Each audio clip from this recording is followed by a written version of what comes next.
안녕하세요. 사연 읽어주는 남녀입니다. 오늘도 와주셔서 감사합니다. 구독과 좋아요 부탁드리며 오늘의 사연 시작하겠습니다. 저는 소심한 성격의 50세 남자입니다.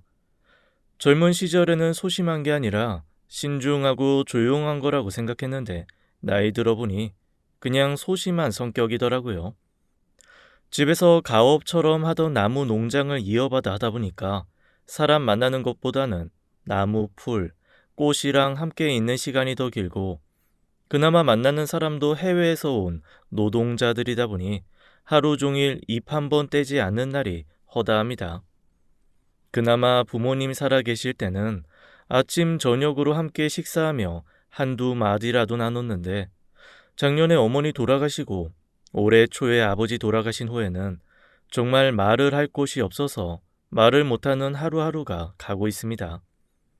친구라고 해봐야 고등학교 같이 다녔던 동네 친구가 한둘 있는데 이 친구들이야 회사 다니면서 이 사람 저 사람 많이 만나서 저 말고도 놀 사람이 많고 마누라의 애들이랑 시간을 보내야 하니 저랑은 1년에 한두 번 만날까 말까입니다. 그나마도 작년에 만났을 때 제가 술을 먹고 한번 깽판을 치는 바람에 그 이후로는 서먹해져서 서로 연락도 잘 안 해요. 평소에는 애들이 모태솔로라고 놀리고 반백년을 홀로 사느라 몸에 사리가 생겼을 거라 놀려도 그냥 웃으면서 넘기곤 했는데 그날따라 유난히 그 말이 화가 나고 울컥하더라고요. 한 번도 그래 본 적이 없는데 저도 모르게 버럭 화를 내면서 상을 뒤집어 엎어버렸습니다. 농담처럼 웃으며 말했던 친구는 너무 놀래서 얼굴이 하얘졌고 한 친구는 심장이 이상하게 뛴다며 119를 불러 병원으로 가버리고 저는 태어나서 처음 경찰서에 가서 혼도 나고 가게에 돈도 물어주게 되었습니다. 아마 애들도 당황하기는 했을 거예요. 수십 년간 모태솔로라고 놀려왔는데 새삼 제가 버럭 화를 냈으니까요. 나중에 남자도 갱년기가 온다는데 너도 그런 거 아니냐며 사과도 아니고 위로도 아닌 애매한 비아냥과 함께 유야무야 넘어가긴 했지만 그날 이후 저는 유난히도 외로움이 사무쳐서 혼자 술을 먹다 눈물을 흘린 적이 한두 번이 아닙니다. 부모님이 살아생전 저한테 다 필요 없다. 여자면 된다.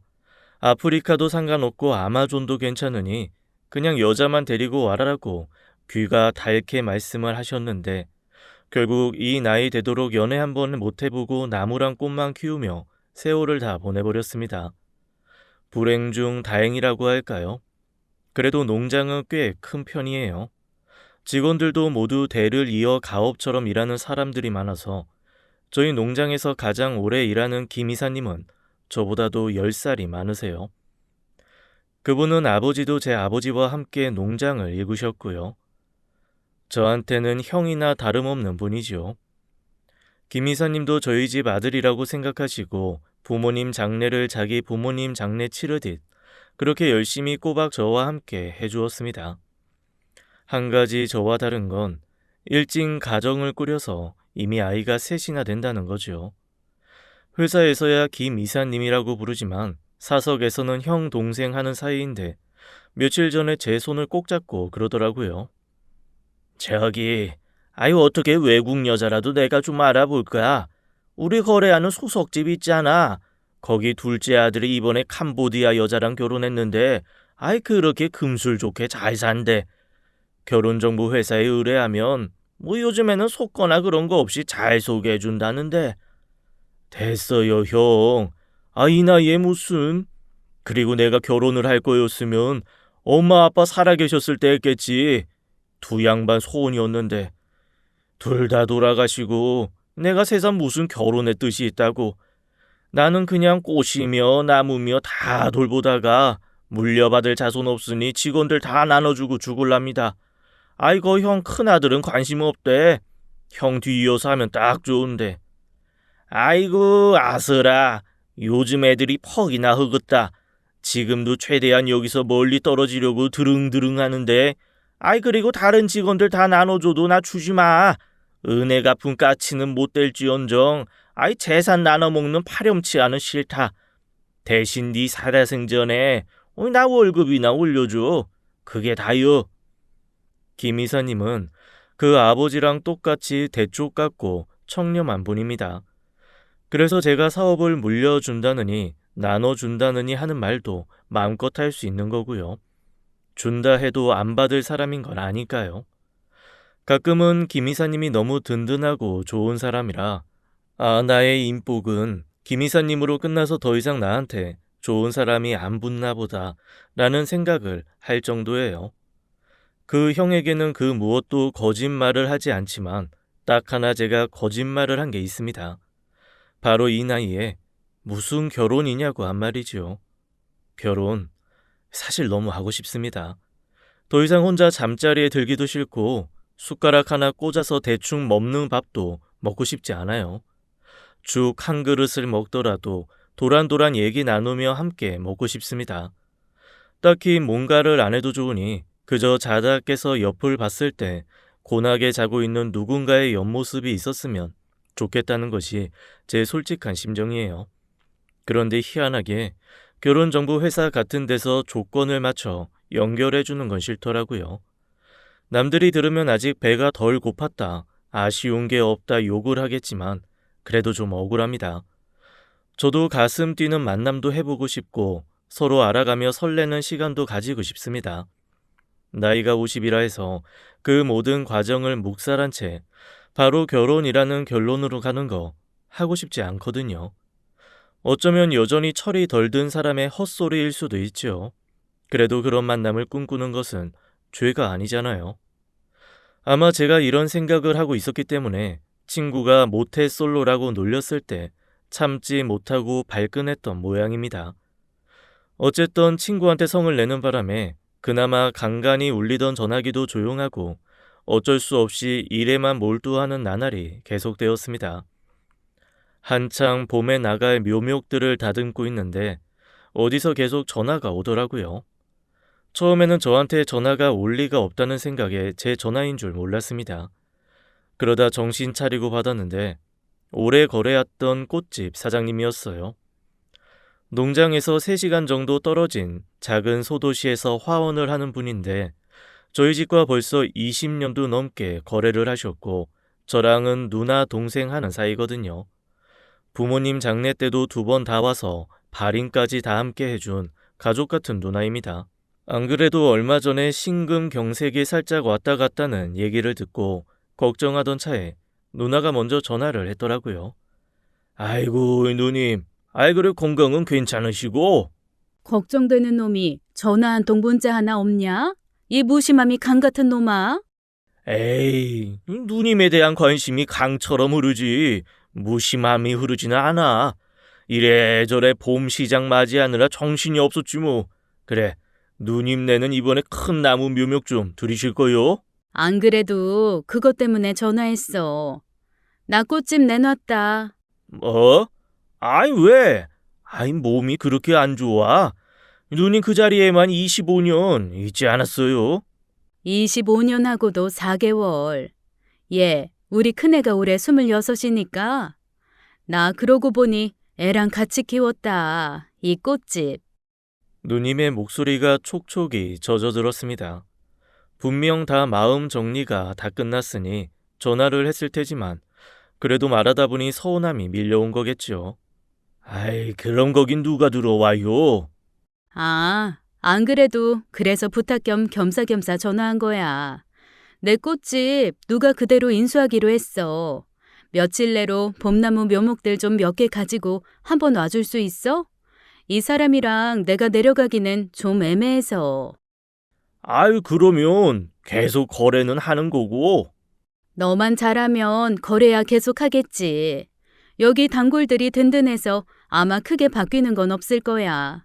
그리고 인수받은 아가씨가 아주 야무져. 정말 꽃집 아가씨는 예뻐요야. 누나가 그만두고 새로 인수받은 주인은 35의 여자라고 했습니다. 아가씨라고 하는 걸 보니 아직 결혼 전인 사람이 꽃집을 하는 듯 했죠. 원래 꽃을 많이 좋아했대. 우리 집에서 지난 3개월 동안 일하면서 노하우도 좀 배우고 운영도 같이 해봤는데 사람이 너무 진국이야. 야무지고 예쁘고. 벌써 이 아가씨 보고 단골 된 손님도 있다. 누님이 그렇게 사람 칭찬하는 사람이 아닌데, 아이, 정말 좋은 사람인가 보네. 다행이네요, 그래도. 누님한테 정말 그 가게는 자식인데, 이 자식이 좋은 사람 손에 가게 돼서. 그러니까 그래서 너한테 부탁하는 거야. 많이 좀 도와달라고.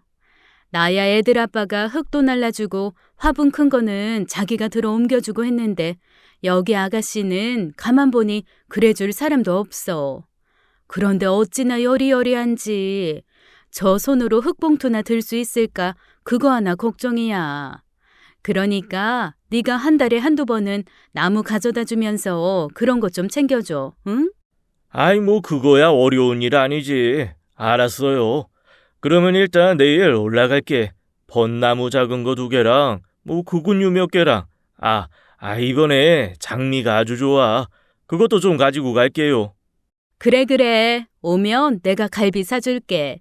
너무 급하게 내려갈 생각 말고 점심 먹고 찬찬히 내려갈 생각하고 와. 그렇게 누님과 전화를 끊고 저는 부지런히 묘목들을 챙기기 시작했습니다. 그러면서 마음 한켠에 아주 조금 누님이 그만두었다는 서운함보다는 앞으로 자주 보게 될 그 꽃집을 인수한 아가씨에 대한 설렘이 깃들더군요. 물론 단순한 호기심이 더 컸습니다.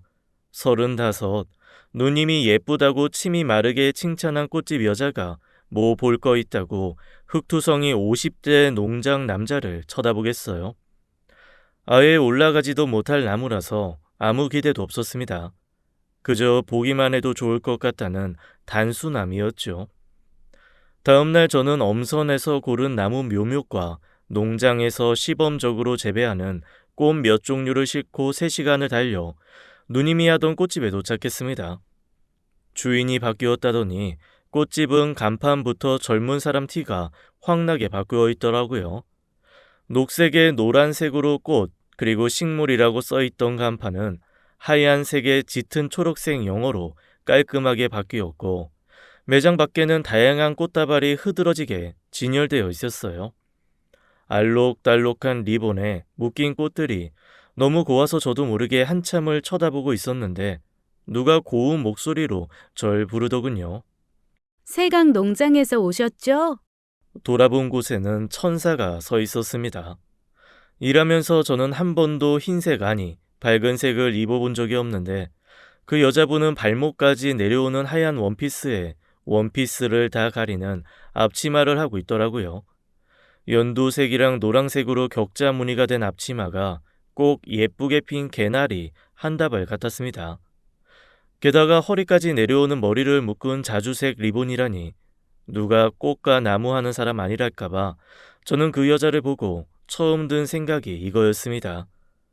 흰 벚꽃나무 아래 개나리, 아예 그 위를 덮은 자목련, 아유 어쩌면 사람이 이렇게 꽃나무 같냐.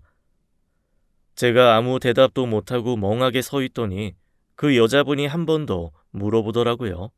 안녕하세요. 얘기 들으셨겠지만 제가 이 꽃집을 인수하게 됐어요. 세강 농장 아가들이 너무 건강하고 좋다고 전임 사장님이 엄청나게 칭찬하셨어요. 그제야 조금 정신이 돌아온 제가 고개를 끄덕이며 더듬더듬 대답했습니다. 아, 예. 저희 나무들은 그러니까 뭐 화학 비료보다는 땅의 힘을 원천으로 하는 자생력을 키우는 조건에서 자라서 뭐 사람으로 치면 연약한 도시 아이가 아니라 이 산과들에서 뛰어놀며 자란 건강한. 아이고, 뭘 그런 걸 떠들고 있어. 그냥 엄청 공들여서 잘 키우고 있으니 잘 팔아라. 그러면 되지. 너도 참 언제 대표위원 갖추고 젠체도 좀 하고 그럴래? 아유, 내가 말했지? 우리 세강농장 대표. 이렇게 사람이 순박하니 꽃하고 나무밖에 몰라. 아이고, 누님 오셨어요? 밥 사주러 왔지. 어디 나무 가져온 것 좀 보자. 세상에, 나무 너무 좋다. 이거 토분에 심어두면 금방 나가겠는데? 그죠? 저도 안 그래도 보자마자 토분에 심으면 너무 멋있겠다 했어요. 좀 큰 토분에 넉넉하게 심으면 멋있을 것 같아요. 토분 옮겨드릴까요? 정말요? 그러면 너무 감사하죠. 안 그래도 무겁고 커서 좀 걱정하고 있었는데. 생끝 웃는 얼굴이 얼마나 예쁘던지요. 하늘에서 내려온 천사를 보는 것 같았습니다. 게다가 하얀 원피스를 입고 있으니 정말로 제가 TV나 책에서 보던 천사를 눈앞에서 보는 것 같았죠. 제 눈빛을 누님은 아마 눈치채신 모양입니다. 저한테 슬그머니 다가오셔서 툭 치면서 그러시더라고요. 둘이서만 밥 먹을래? 누나 빠져줄까? 화들짝 놀라서 제가 그랬죠. 큰일 날 말씀하지 마시라고. 저 그런 거 아니라고 말입니다. 그렇게 얼굴이 벌개진 채 저는 끙끙거리며 화분을 모두 날라주었습니다. 그녀는 참 친절하고 예쁘고 곱더라고요. 화분을 날라주면서 제가 뻘뻘 땀을 흘리니까 손수건도 내어주고 차가운 오미자 차도 주고 이렇게 수고해 주셔서 어떡하냐며 자기는 드릴 게 없다면서 안절부절 못하는 모습이 너무 귀여웠어요. 그렇게 누님과 둘이 저녁을 먹고 다시 농장으로 내려오는 길, 3시간이 어떻게 지나간지를 모르게 농장에 빨리 도착하는 것처럼 느껴졌습니다. 솔직히 말씀드리면 운전하는 내내 그녀 생각에 정신이 없었거든요. 그러는 한편 제 마음 한쪽에서는 또 다른 자아가 이렇게 말을 했습니다. 야, 네 나이 50이다. 엉강생심 꿈도 꾸지 마라. 네가 알랭드롱처럼 잘생기고 정우성처럼 멋있어도 그 여자는 안 돼. 너랑 나이 차이뿐만 아니라 모든 수준이 엉감생심이야. 꿈도 꾸지 마. 꿈도 꾸지 마. 저의 마지막 남은 이성이 그렇게 말을 했지만 감기와 사랑은 숨길 수 없다고 하던가요. 저는 그날부터 끙끙 앓아놓기 시작했습니다. 농사 일도 도통 손에 잡히지 않고 나무를 다듬다가도 멀쩡한 가지를 잘라내서 이사님께 한 소리 듣는 게 일상이 돼버렸죠. 오죽하면 이사님이 저한테 그러시더라고요. 아이 묻지도 않고 따지지도 않을 테니 대체 빚을 얼마나 진 거요? 아이 말을 해봐. 내가 갚아줄 수 있는 수준이면 갚아줄 테니까. 아이 혹시 농장 넘어갈 정도는 아닌 거지? 빚을 지다니요? 제가 무슨 빚을 져요? 아이 그렇게까지 정신이 홀딱 빠져서 앞뒤 안 가리고 멍 때리는 거면 집을 날려먹을 만큼 큰 빚을 지지 않고서야 아이 그럴 리가 없다는 게 내 생각이요. 농장 사람들도 다 저거 어디서 큰 사고 치고 왔다고 아이 다들 걱정이요. 그래서 제가 피식 웃으면서 얘기했습니다. 에이 절 아직도 그렇게 모르세요? 형님 제가 빚을 지긴 무슨 빚을 져요. 저 화투도 고스톱도 못 치고 미나투나 간신히 치는 사람인데 아이 제가 어디 가서 뭘 하겠습니까? 그러자 김 이사님이 가슴을 펑펑 치며 그러시더라고요. 아이 그런 놈인 걸 아닌데 이 꼬라지라고 있으니 아이 어디서 보이스피싱이라도 크게 당한 것 같아서 내가 하는 얘기요. 아이 어떻게든 메꿀 수 있을 때 메꿔야 하니까. 그런 거 아니라고 김 이사님을 안심시켰지만 제 하는 행동은 전혀 아닌 게 아니었습니다. 사고는 계속 발생했어요. 꽃도 뒤집어 엎고 나무도 뒤집어 엎고 이상한 대로 배달하고 정말 이러다가는 제 명에 못 살겠다 싶었던 그때 그녀에게 연락이 왔습니다. 제가 토분에 심어주었던 나무가 너무 인기가 좋아서 혹시 그걸 2배만큼 더 갖다 놓고 싶은데 조금 시간을 넉넉하게 두고 와서 심는 것도 좀 도와주실 수 있냐고요. 아무래도 혼자 하려다 보니 아직은 좀 힘들고 어렵다는 말과 함께 말입니다. 세상에 그 문자를 보는 순간 갑자기 온 세상이 총 천연색으로 바뀌더라고요. 그전에는 뭔가 칙칙한 회색빛이었거든요. 갑자기 농장에 무지개가 뜬 것 같고 꽃들이 더 환해진 것 같기도 하고 나무들이 막 말을 거는 것 같기도 하고 제가 정말 제정신이 아니구나라는 생각이 들어 피식피식 웃음부터 나왔습니다. 그렇게 웃음을 참지 못하면 농장으로 나가서 나무를 마구마구 캐고 꽃도 막 자르고 그랬더니 한쪽에서 농장 사람들이 수군거리는 게 들리더라고요. 사장님 드디어 미쳤다 야.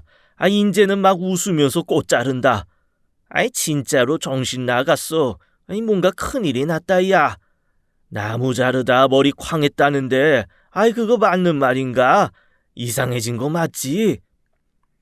평소에는 그런 식으로 제 뒷얘기를 하면 그래도 나름 사장이라고 매섭게 돌아보며 쓸데없는 소리 하지들 마시고 일하세요 라고 얘기를 했지만 그때는 별로 그러고 싶지도 않더라고요. 그러거나 말거나 저는 혼자 희쭉희쭉 웃으면서 그녀가 부탁했던 꽃나무 묘목을 정리했습니다. 김 이사님이 허둥지둥 저한테 와서 그러시더라고요. 아유 왜? 왜 무슨 일인데? 이 멀쩡한 나무는 왜 뽑아? 이거 내일 배달 나갈 거예요. 저기 좀 시간 걸리니까 배달 나갔다가 늦게 들어와도 기다리지 마시고 다들 알아서 퇴근하세요. 어디로 배달인데? 저기 박 여사님이 그 인계한 그 꼭집. 그 먼 데를 왜 직접 가? 그냥 택배 보내지. 박 여사님이 부탁하셨어요. 초반에 조금 자리 잡기 전까지는 제가 좀 도와달라고. 그거 그 박 여사님 아무리 선대서부터 단골이라지만 너무 무리한 거 요구하시는 거 아니여? 내가 한 소리 할까?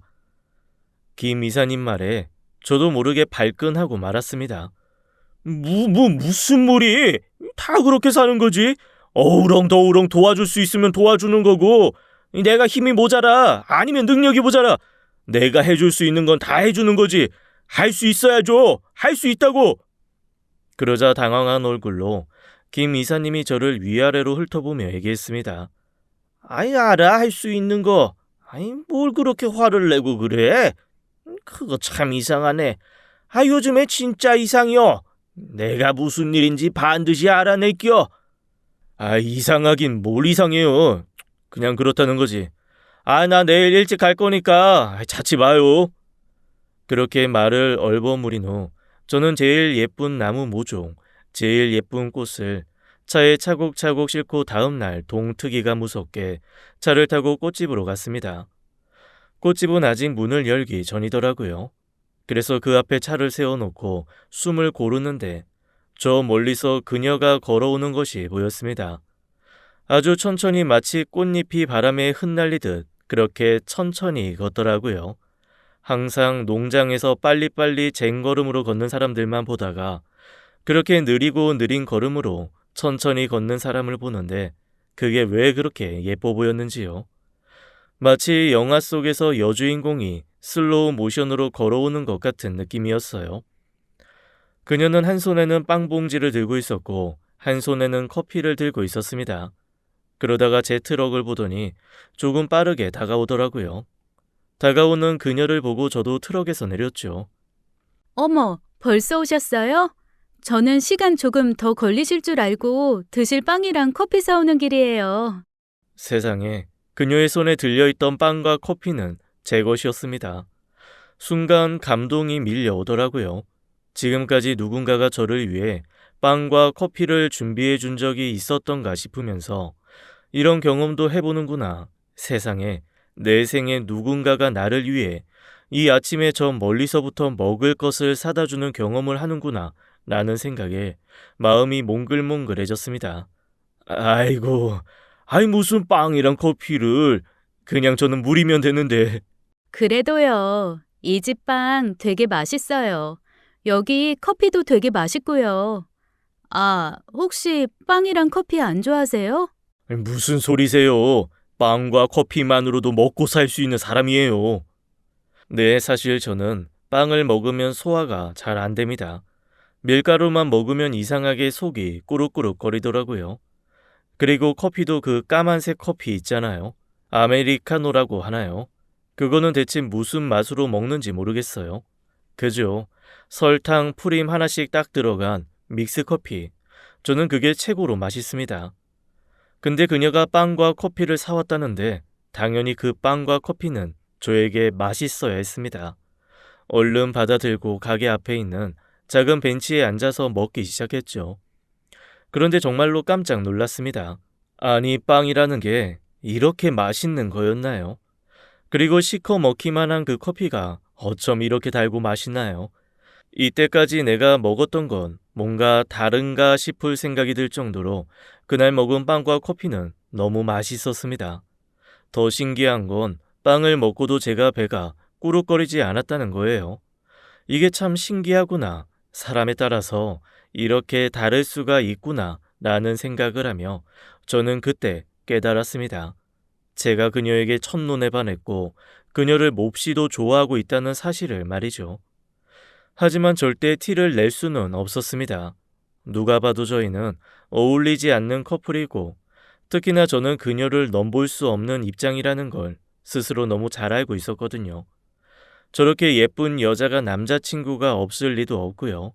그런데 그렇게 마음을 정리하기에는 그녀가 너무 매력적이고 아름다웠습니다.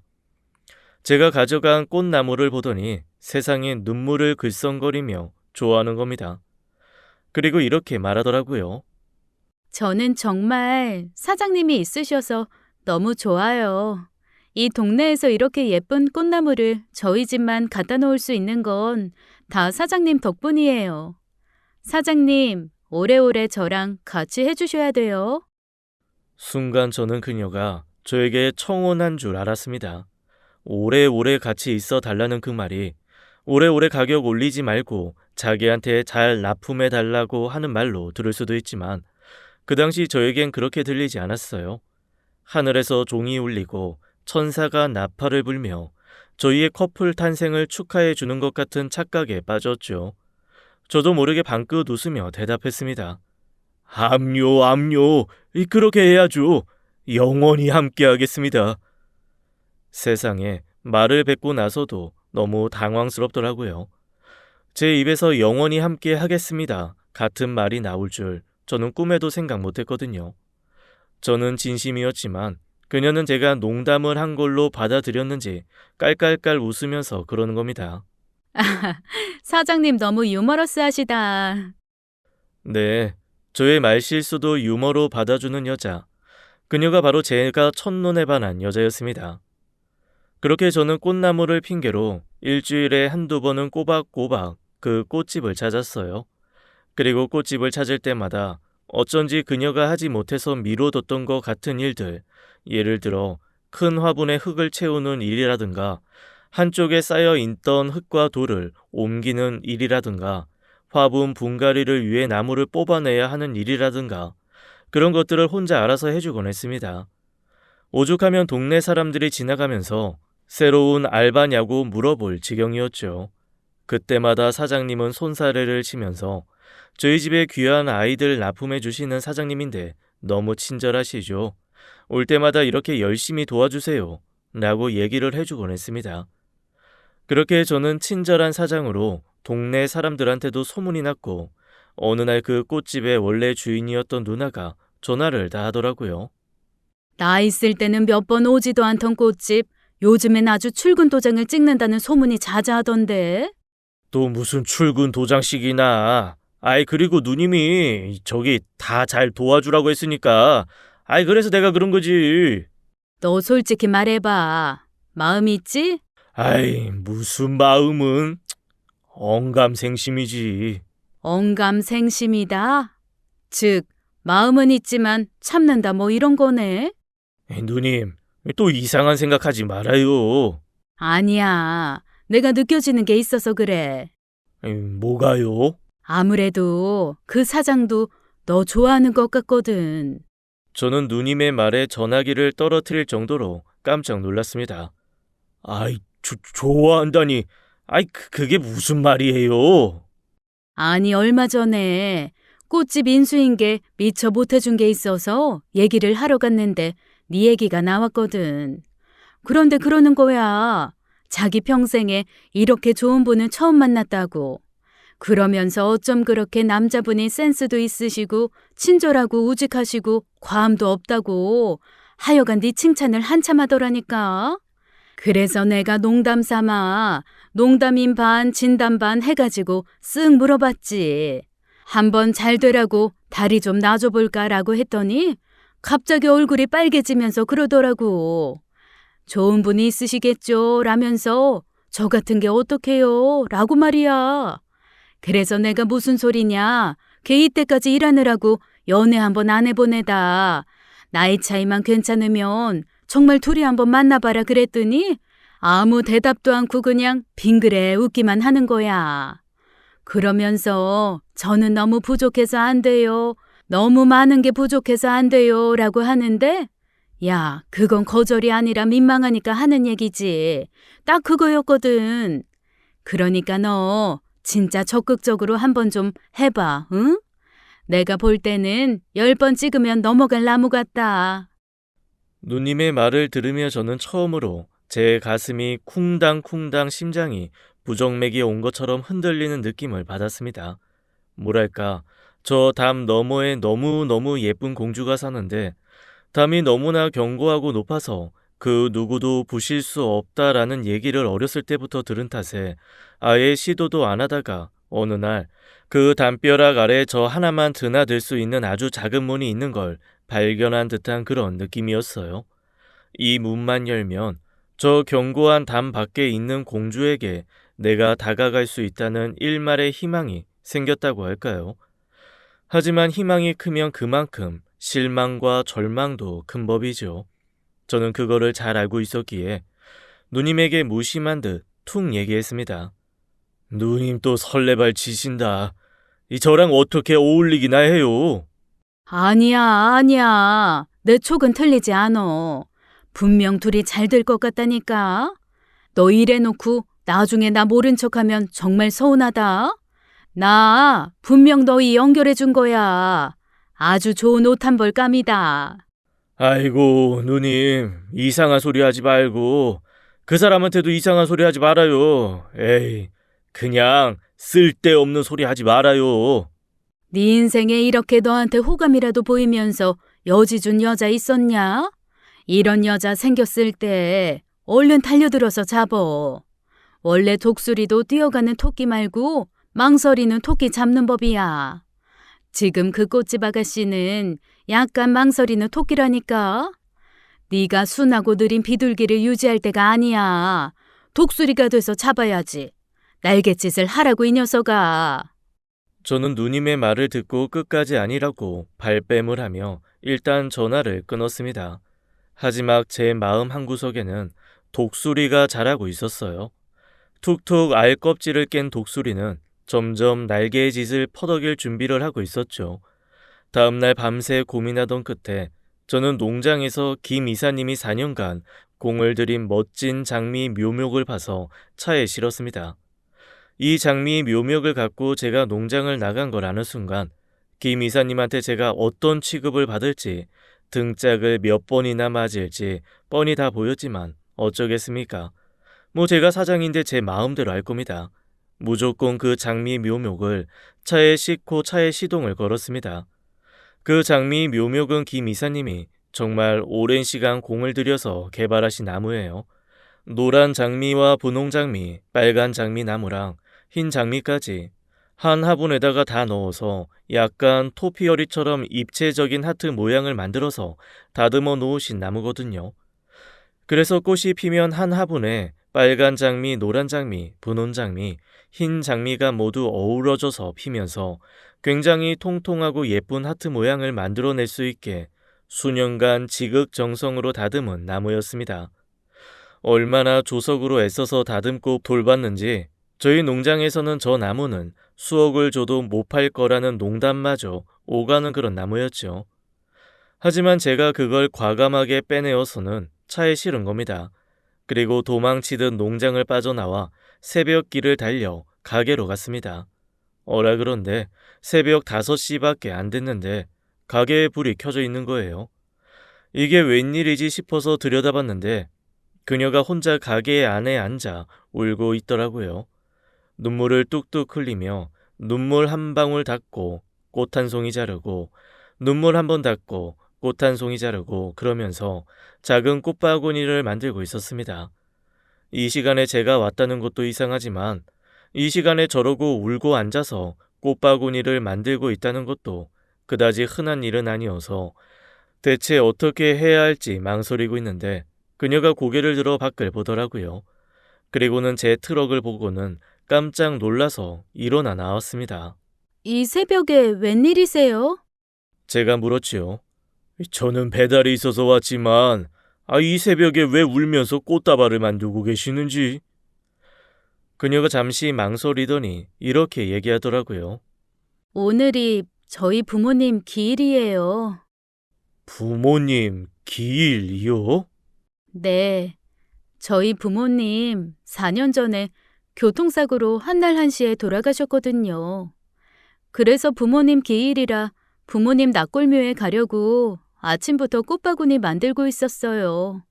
엄마가 좋아하셨던 카라로 만들려고 하는데 카라가 너무 연해서 꽃바구니가 잘 안 되네요. 그러고 보니 저는 그녀의 가족 관계를 아무것도 모르고 있더라고요. 그래서 용기 내서 물었습니다. 큰 사고셨나 봐요. 네. 저희 식구가 다 차를 타고 가던 중에 음주운전하고 역주행하던 차랑 부딪혔어요. 부모님은 그 자리에서 돌아가셨고 저는 병원에 4개월 있다 나왔고요. 아이고, 아이, 많이 안 다치셨어요? 뭐 돌아가신 부모님보다는 어쨌건 전 살아 있잖아요. 그녀가 뭔가 말을 할 듯 하다가 슬그머니 말을 그만두더라고요. 저는 그런 그녀를 보며 마음속에 더 크게 애정이 자라는 게 느껴졌습니다. 정말 고생 많이 하셨겠네요. 사실 너무 예쁜 나무가 있어서 그거 갖다 드리고 싶어서 온 거였는데, 돈은 필요 없습니다. 그냥 제가 선물로 드리고 싶어서 가져온 거니까요. 앞에 두고 마스코트처럼 키우셔도 되고, 뭐 파셔도 되고, 여튼 저 나무 심어드리고 제가 납골묘 모셔다 드릴게요. 트럭도 괜찮으시면 같이 타고 가시죠. 세상에, 저렇게 멋진 나무를 선물로요? 저거 장미죠? 네 종류 장미를 서로 얽혀서 모양 잡은 거예요. 꽃 피면 정말 예쁠 거예요. 하트 모양이네요. 그녀의 말에 저는 얼굴이 빨개지고 말았습니다. 꼭 제 속을 들킨 것 같아서 너무 민망했지요. 어색한 마음에 괜시리 나무만 툭툭 치면서 흠흠 헛기침만 했습니다. 그런 저를 보면서 그녀가 다시 쌩긋 웃으며 물어보더라고요. 이렇게 신세져도 될까요? 저 정말 납골묘까지 태워다 주실 거예요? 신세는 무슨, 제가 영광이죠. 그런데 차가 너무 엉망이라 잠깐만요. 흙이라도 좀 치우고 청소 좀 할게요. 괜찮아요. 저도 여기서 만날 만지는 게 흙인데요, 뭐. 그리고 흙이 뭐 어때서요? 우리 같은 사람 먹고 사는 거 다 흙 때문인데. 흙 홀대하면 안 되죠. 아니 어떻게 말 한마디 한마디가 그렇게 예쁠 수가 있는지. 우리라는 단어에 심장이 마구 뛰고 흙을 홀대하면 안 된다는 말에 눈물이 왈칵 날 뻔했습니다. 사실 농장을 한다고 하면 대부분 제일 먼저 보이는 반응이 땅 있어서 좋겠다지만 그 다음은 어떻게 맨날 그렇게 흙만 만지고 사냐, 난 그렇게 못 산다 같은 말이거든요. 흙 냄새 난다고 싫어하지, 흙 묻는다고 싫어하지. 아니 흙이 어때서요? 특히 그녀가 마지막에 했던 흙 홀대하면 안 된다는 말은 돌아가신 아버지가 늘 하셨던 말이라 더욱 가슴에 와서 맺히더라고요. 그렇게 그녀는 제 차를 타고 부모님 납골묘에 갔고 저는 얼결에 차에 있기가 좀 애매하다는 이유로 그녀 부모님의 납골묘에서 인쇄까지 했습니다. 그리고 그날 그녀가 저한테 그러더라고요. 정말 좋은 분 같다고, 같이 있으면 편해진다고 말이죠.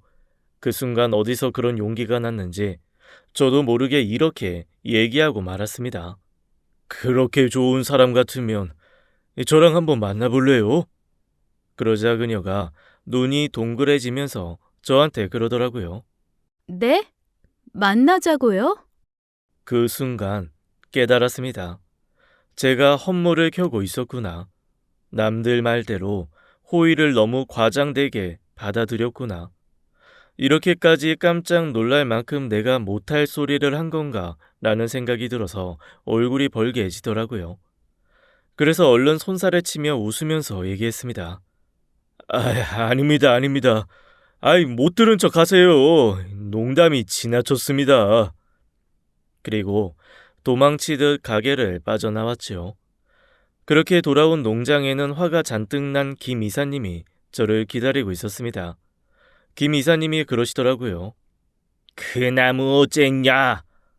제가 대답이 없자 거의 저희를 칠 듯이 노려보며 다시 한번 물으셨습니다. 아이, 나무 어쨌냐고?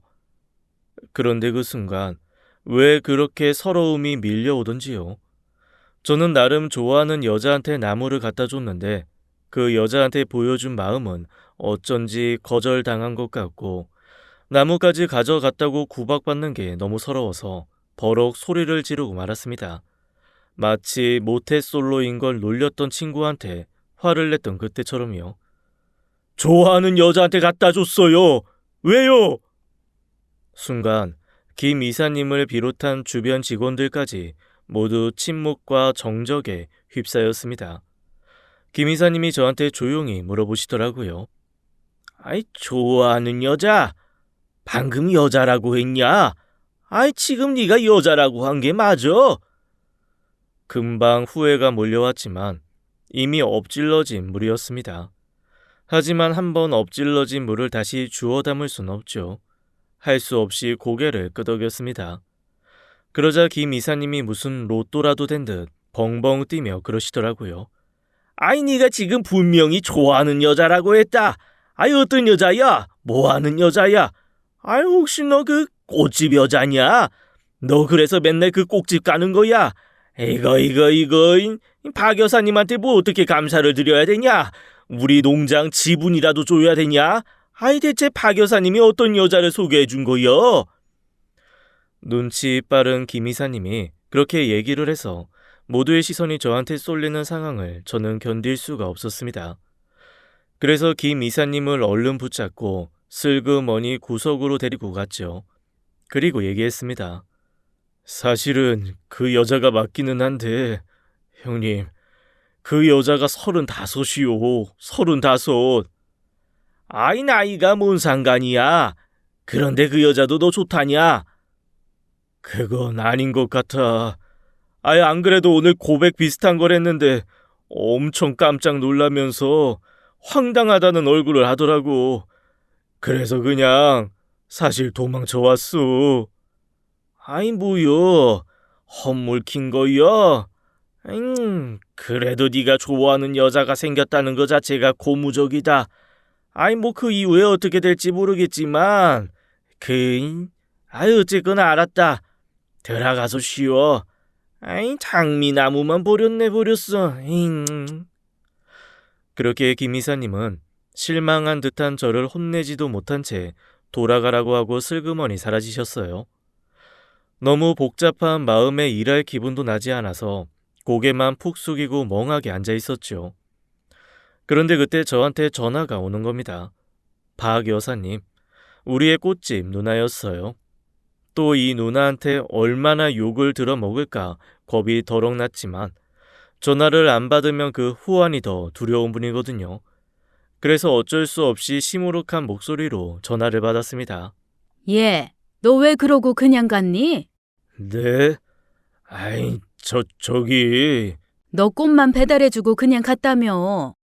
누나, 아이, 무슨 얘기 들으신 거예요? 내가 진짜 답답해서. 예, 여자들은 가끔 침묵이 대답일 때가 있어. 나한테 와서 그러더라. 아니, 자기도 호감이 있고 좋아하는데 너무 갑자기 그렇게 말씀을 하셔서 놀래가지고 가만히 있었다고. 그게 거절인 줄 알고 휙 가버리신 것 같다고. 자기 어떻게 해야 되냐고 그러더만. 진짜요? 아니, 누나, 진짜 그랬어요? 암흑이었던 주변 환경이 다시 서서히 컬러를 찾아가는 것 같았습니다. 그런데 누나가 뒤에 이런 얘기를 하시더라고요. 너 그 친구 어머님 아버님한테 갔다 왔다며? 네, 아니, 납골당 같이 다녀왔어요. 그러면 교통사고 얘기도 다 들어서 알겠네. 네, 아이, 다 들어서 알죠. 너 정말로 괜찮어? 뭐가요? 교통사고 얘기 다 들었다며. 정말 괜찮냐고. 저는 대체 누나가 무슨 말을 하는지 알 도리가 없었습니다. 교통사고가 무슨 내가 원해서 생기는 일인가요? 내 잘못도 아닌데 그런 거 가지고 사람 상처 들춰내고 그러면 안 되는 게 맞는 거죠. 그래서 누나에게 다 들었다. 그런데 그게 왜 문제가 되는지 알 수 없다고 대답했죠. 그랬더니 누나가 안도의 한숨을 푹 쉬면서 그러더라고요. 그래. 안 그래도 너는 그렇게 생각할 거라고 생각했어. 그럼 너 다 알고 있고 그래도 괜찮다고 했다고 전해준다. 아이고, 누나. 안 괜찮고 괜찮고 할 게 뭐 있어요. 당연히 괜찮은 거지. 아이, 그런 거 가지고 뭐라고 하는 사람도 있나? 예. 그런 거 가지고 이러쿵 저러쿵 하는 사람이 많으니까 내가 걱정돼서 둘을 적극적으로 연결을 못했던 거 아니야. 어쨌건 네 인격은 내가 믿었지만 그래 알았다. 내가 잘 전해줄게. 너도 일절 티내지 말고 잘해줘. 응? 정말 좋은 여자야. 내가 뭘 티를 내? 아이고, 나는 아무것도 몰라서 티도 못 내. 그래. 그런 자세 아주 좋다. 아무것도 몰라요. 그 자세 너무 좋아. 그렇게 누님이 전화를 끊은 후 저는 혼자 머리를 쥐어박았습니다. 얼마나 연애 경험이 없고 일천하면 여자가 긍정의 침묵을 보인 거를 황당함과 거절의 침묵으로 받아들이고 그렇게 도망쳐 왔을까요? 한번 물어보기라도 할 것을 말이죠. 저의 어리석음을 원망하며 전전긍긍하다가 슬그머니 그녀에게 전화를 했습니다. 그렇게 가셔서 너무 속상했어요. 미안해요. 방금 저기 누나한테 전화 받았어요. 네, 저도 조금 아까 통화했어요. 다 알고 계시고 다 괜찮다고 하셨다고. 그런 거 신경 안 쓰신다고 하셨다는 얘기 들었어요. 그게 뭘 신경 쓸 일이에요. 아이, 뭐 사고가 뭐 내 잘못으로 났나? 그렇게 따지면 나도 오늘 내일 사고 당할 수 있는 거지 뭐. 우리는 모두 예비 사고자예요. 뭐 언제 어디서 벌어질지 모르니까 사고지 그게 왜 흠이 돼요? 말도 안 되지. 그러자 갑자기 그녀가 펑펑 울기 시작했습니다. 그러면서 정말 고맙다고, 저 같은 얘기해 준 사람 처음이라며 역시 자기 눈이 틀리지 않았다고, 너무 감사하다고 그러더라고요. 그 말을 듣는데 왜 이렇게 제 마음이 울컥해요? 아니, 부모로 사고 잃은 게 무슨 죄가 됩니까? 그걸 가지고 그 여리고 예쁜 사람한테 얼마나 많은 사람들이 상처를 줬으면 이렇게 울까 싶은 겁니다. 아무리 눈치가 없는 저라지만 그 마음은 확연하게 느껴졌습니다. 그래서 한편으론 더더욱 강하게 결심했죠. 사고에 대한 건 일절 묻지도 따지지도 말고 그녀를 대해야겠다고 말이죠. 제가 조용히 물었습니다. 지금 가서 얼굴 봐도 돼요? 그러자 그녀가 울다가 까르르 웃더라고요. 지금 오시면 언제 가시게요? 아이, 뭐 그냥 살짝 얼굴만 보고 새벽에 내려오면 되지요. 그래요. 저도 보고 싶어요. 와주세요. 세상에 태어나서 처음이었습니다. 여자한테 보고 싶다는 소리를 듣는 게 말이죠. 저는 불이 나게 뛰어나가 트럭에 시동을 걸었습니다. 그러자 퇴근하려던 김 이사님이 쫓아와서 저를 붙들더라고요. 아이, 너 어디 가? 어디 가려고 그래, 이 녀석아? 제가 나쁜 생각이라도 할까봐 당황한 얼굴이었습니다. 그래서 제가 씩 웃으면서 얘기했어요. 아, 형 걱정 마. 나 데이트하러 가. 그러자 김 이사님 눈이 동그래지더라고요. 아이, 뭐여? 30분 전만 해도 죽을 것 같다는 놈이? 오해 풀렸어. 그 여자도 내가 좋대. 세상에, 김 이사님이 그렇게 기뻐하는 얼굴은 큰아들이 대학 갔다는 얘기 들은 이후로 처음인 것 같았습니다. 김 이사님이 갑자기 지갑을 꺼내더니 지갑에 있는 돈을 손에 잡히는 대로 집어서 저한테 전해주더라고요. 야야야, 아이, 네 놈이 돈이 없진 않겠지만 현금은 없을 수도 있으니까 이거 가지고 다녀. 가지고 다니면서 여자가 돌아보는 거 이쁜 거, 아유 뭐 저거 이쁘다, 아유 뭐 저거 귀엽다 하면 무조건 다 사줘. 일단 사줘, 일단. 그 말이 너무 웃겨서 저는 파한대소를 하며 고맙다는 말과 함께 돈을 받고 그녀에게 갔습니다. 그녀는 수줍은 얼굴로 가게 안에서 저를 기다리고 있더라고요. 쭈뼛거리면서 그녀에게 다가갔더니 그녀가 조심스럽게 저에게 손을 내밀었습니다. 저희 악수부터 하고 시작할까요? 역시 그녀는 뭐가 달라도 다르더라고요. 남자한테 악수를 청하는 여자라니. 그 손을 잡는데 세상에 어쩜 그렇게 보드랍고 작은지 손을 잡는 순간 손끝에서부터 머리끝 발끝까지 찌르르 전기가 만볼트는 흐르는 것 같았습니다. 한번 잡은 손은 절대 놓고 싶지가 않더라고요. 그래서 그날 헤어지는 순간까지 5시간 정도 그녀의 손을 한 번도 놓지 않았습니다. 손에서 땀이 나서 퉁퉁 부를 것 같아요. 5시간쯤 지났을 때 그녀가 웃으면서 그렇게 하는 얘기를 듣고서야 저는 그 손을 놓았고 아쉬움을 뒤로하고 다시 농장으로 돌아왔습니다. 농장으로 돌아오니 새벽 5시 정도 되었더라고요. 한창 농장 일을 시작해야 될 시간이었어요. 밤새 한숨도 자지 못하고 운전만 도합 10시간은 했지만 하나도 피곤하지 않았습니다. 얼마나 씩씩하게 농장 일을 잘했는지 평소는 11시, 12시나 돼야 끝나는 일을 오전 9시에 모두 끝나버리더라고요. 김 이사님이 슬금슬금 다가와 어땠냐고 물어봤을 때 저는 왼손을 탁 내밀며 얘기했습니다. 형님, 이 손이 어제 5시간 동안 여자 손을 잡은 귀한 손이야. 구경해. 그러자 김 이사님은 저의 농담에 호응이라도 해주듯 손을 대지도 못하고 그저 밖에서 어루만지는 척만 하며 이것이 그 귀한 손이야. 50년 만에 처음으로 여자 손 잡아둔 그 귀한 손. 아이고, 모태솔로들 와서 절이라도 해야겠다, 야. 이 손을 보고 절하라고 해야겠어. 그렇게 농담을 하며 웃었습니다. 저희가 웃고 떠드는 사이 다시 오후가 되고 헤어진 지 만 하루가 되지 않았는데도 그녀가 너무 보고 싶어 견딜 수가 없더라고요. 그날부터 저는 매일 오후 3시만 되면 차에 시동을 걸고 그녀에게 달려갔습니다. 그리고 저녁 6시부터 밤 12시까지 데이트를 하고 다시 3시간을 차를 달려 새벽 서너시면 농장에 도착하기를 매일 반복했습니다. 2시간에서 3시간 정도 자고 다시 농장 일하고 오후가 되면 그녀에게 가고 그런 생활이 끝도 없이 반복되었죠. 그렇게 3달 정도 하고 나니까 마음은 행복한데 몸이 너무너무 피곤하더라고요. 제가 눈에 띄게 피곤해하고 힘들어하니 그녀가 걱정이 되었는지 이렇게 말했습니다. 이제 매일 오지 말아요. 사실 나 교통사고 트라우마 있어서 이렇게 보는 건 좋은데 혹시 사고 날까봐 매일 너무 불안해요. 그러니까 오지 마요. 어차피 일주일에 한 번은 꽃이랑 나무 갖다 주러 오니까 우리 그때 봐요. 네? 그 얘기를 듣는 순간 딱 싫더라고요. 지금도 6시간만 보고 달려갈 때마다 아쉬운데 일주일에 한 번이라니. 그건 정말 못할 짓이었습니다. 그래서 어디서 용기가 났는지 이렇게 말하고 말았습니다. 난 그거 못하겠고 그냥 우리 같이 삽시다. 네? 같이 살자고요? 동거하자는 거예요? 동거는 무슨? 결혼합시다.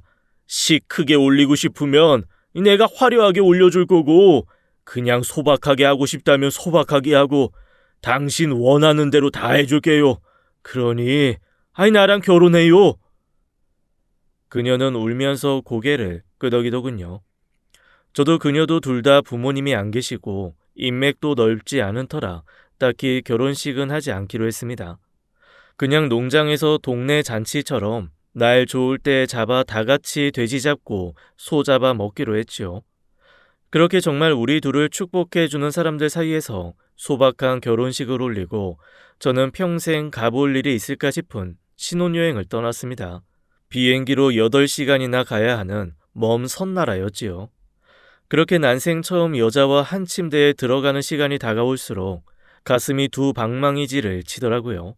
저 진짜 모태솔로여서 결혼 전에 형들이 온갖 얘기를 다 해주고 그래도 나이가 이만큼 먹었으니 알 건 안다고 생각했지만 이게 또 실전은 다르잖아요. 잔뜩 긴장을 하고 샤워를 했습니다. 아내는 제가 하고 나서 하겠다며 발갛게 상기된 얼굴로 기다리고 있다가 제가 샤워를 하고 나오자 쑥스러워하면서 화장실로 들어가더라고요. 시선을 어디에 둬야 할지 몰라서 일단 조명을 낮추고 등을 돌린 채 누워 있었습니다. 이렇게 심장이 뛰다가 혹시 입 밖으로 뛰어나가지는 않을까 걱정을 하고 있는데 아내가 샤워를 마치고 슬그머니 침대 안으로 들어오더라고요. 세상에, 얼른 불을 끄고 아내를 안았습니다. 그런데 다리에 뭔가 이상한 게 느껴졌어요. 아내의 다리가 있어야 할 곳에 단단하고 차가운 막대기가 느껴지더라고요. 이게 뭔가 싶어 어둠 속에서 슬그머니 이불을 들쳤는데 세상에, 아내 왼쪽 다리가 무릎 아래에서부터 로봇 다리인 게 아니겠습니까? 제가 너무 놀라 가만히 있자 아내가 그러더라고요. 아, 처음 봤죠? 처음 보면 좀 놀라기는 해요. 아내의 말에 저는 속으로 생각했습니다. 아니, 봐서 놀란 게 아니라 처음 알아서 놀란 건데, 이걸 왜 말을 안 했지? 나 사기당한 건가? 그런데 아무리 제가 눈치가 없어도 아내의 반응은 숨긴 것을 들킨 사람의 반응이 아니었습니다. 어쩐지 느낌에 이 사실을 몰랐다는 것을 아내에게 얘기하면 안 될 것 같았죠. 어두운 데서 보니까 엄청 멋있네. 뭔가 미래에서 온 사람 같아. 그러자 아내가 눈물을 글썽이며 얘기하더라고요. 고마워요. 꽃집 언니가 당신이 다 알고 있다고, 그런데 사고가 무슨 죄냐며 다 괜찮다고 할 때부터 알아봤어요, 내가. 정말 고마워요. 이제야 제 뒤통수가 땡 하고 울렸습니다. 처음 아내에게 고백을 하고 도망치듯 농장에 와서 받았던 누나의 전화가 어떤 의미였는지 말입니다. 누나는 제가 아내에게 모든 것을 듣고도 괜찮다고 했다는 걸로 받아들였고, 그 얘기를 들은 아내는 제가 누나에게 모든 사실을 듣고도 이해하는 걸로 받아들인 거였죠. 이렇게 된 마당에 누가 뭘 잘 전하고 잘못 전하고가 무슨 소용이겠어요? 전 이미 아내와 한 침대에 있고 이 여자를 사랑하는데요. 그렇게 꿈 같은 첫날 밤을 지내고 다음날 저는 처음으로 찬찬히 아내의 다리를 바라봤습니다. 무릎 아래로 단단하게 붙어 있던 로봇 다리 위로 아내가 긴 바지를 입고 신발을 신더라고요. 생각해보니 아내는 한 번도 짧은 치마나 바지를 입지 않았습니다. 늘 발목까지 내려오는 긴 치마, 그리고 종아리를 덮는 신발을 신었죠. 게다가 걷는 것도 자연스러워서 저는 조금도 눈치를 채지 못했습니다. 그제야 왜 무릎을 굽히는 것을 힘들어 했는지, 천천히 걸었는지 등이 다 이해가 되었습니다.